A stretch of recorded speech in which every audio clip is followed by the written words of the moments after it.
Khosi and Kanaga Jr. have finally had their interview that we have all been waiting for, and that is this special interview they usually have with the presenters as Ebuka and Lawrence. So for Khosi, she was interviewed by Lawrence and Ebuka as per the winner. Gege. So guys, sit back, relax while I fill you in on every details of the conversation or the interview they had. Guys, she spilled a lot of tea and I'm about to fill you in, because why not? Okay, please subscribe to my channel, give this video a thumbs up and turn on your post notification to be notified when I post a new video. You know the vibes, Now of course guys, there's no way she would have an interview without being asked about her situationships in the house. So she was asked about Yemi, Thabang, and even her initial boyfriend. Now for Yemi, she said she actually liked him at first. She really liked him. He was a lot, and she was like, oh, she needs to have some of that. And then he didn't come through because he still needed to explore. He was still taking his time to get to know other people. And guys, we know by other people she was actually implying Blue Ava. And then she said when he came through, when he now decided to be with her and everything, she had already gone, meaning the girl don't go back to Thabang or whatever. Now she said with Thabang, she actually liked him. He was a sweet person. He would always do whatever she wanted, this and that. Now Ebuka asked her that did she think Thabang was being with her just to make Yemi jealous, and she said nah, that for miracle he was actually the one going all out to make Yemi jealous. He was the one that was like, oh yeah, I'm coming for you, know that, right? But Thabang was just laid back. He was just peaceful. He was a sweet person, blah blah blah. Now Lawrence asked her straightforward, who is that person for you? Who are you going with? Now the show is over, so who are you going to be with? She said she's just going to be by herself. She's just going to focus on herself. Now that she has won the money, she needs to focus on herself on whatever. And then she said that she actually had a conversation with Ipeleng the last day, and she told Ipeleng that last week was very good for her, where she was alone, by herself. There was no Thabang, there was no Yemi. That was when she won head of house. That was when she won some tax for herself. And she said at this point she would just be alone by herself. And she even said she was the problem. Yeah, she said that the guys are good, Thabang is very perfect, Yemi is perfect, she is the problem. So she has now decided to just be by herself and everything. Now she was also asked about her first boyfriend, and she said no, she doesn't think that would work. She will still be by herself, but she hopes she has her apartment. Guys, remember she said her boyfriend has her keys, he has everything with him. Basically everything she owns are with him, right? And she said she doesn't really think he's going to make a fuss about everything she did in the house.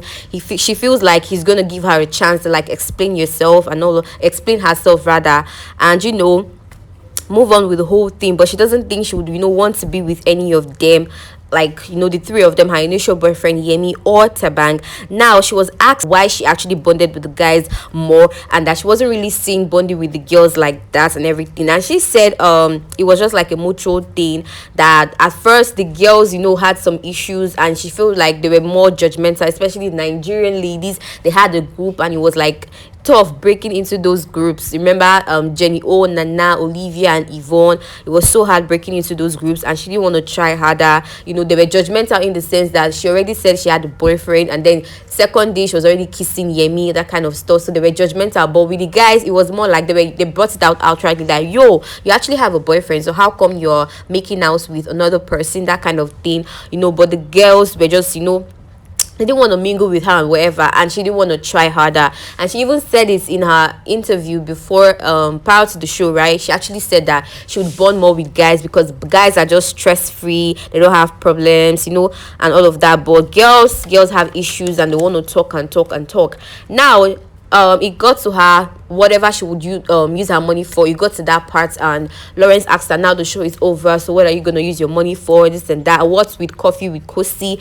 And she said coffee with Khosi was a lot, that every episode or every season or every session she had with each housemate, she got to know them a lot better, and she liked them, or they liked her a lot, and it made her very closer to them. There were times that they would see her and talk to her, and she'd be like, yo, when did we get to that part? And then she would remember that she actually had an episode with them as guests. So yeah, and then she mentioned that she doesn't even like coffee, she doesn't like coffee at all. And Lawrence was like, don't even say that, just lie that you like coffee. And then she lied again after saying she doesn't like coffee, right? And it was just crazy. How come you don't like coffee and you have a show that says coffee with Khosi, whatever?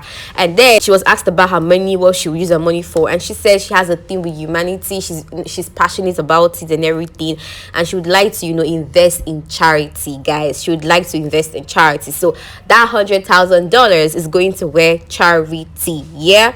And then for Kanaga Jr., Kanaga Jr. was interviewed by just Ebuka, and then he was asked about his sheep, if that was a strategy, you know, being in the house, if you have a sheep, you have the sheepers by your side and everything. And he said no, it was never a strategy. From the very first day he met Tsatsii, he liked her, they had conversations, he felt like, yo, this girl was very smart, and he went on from there, you know. Even the whole thing about them taking long to kiss, because Ebuka asked them that a lot of people were like, you guys are taking long to kiss and everything. He said he was just taking his time, you know, he didn't want to push things or, you know, force things and everything. Ebuka said the same thing, that he felt like they were fighting it. Sometimes they're cool, sometimes they're not, and it was like he was just taking his time, basically. It wasn't anything extra. Now Ebuka asked what's next for him, and he said, yo, it is KJ brand, yo, he's taking it to the next level, and he's open for any opportunity, any collaborations, like, you know, he's open for every opportunity that comes his way. And Ebuka also asked him that a lot of people, you know, misunderstood his confidence as arrogancy, and what does he feel about that. He said, yeah, that he knew there were a lot of people that were going to have, you know, different narratives, negative ones at that,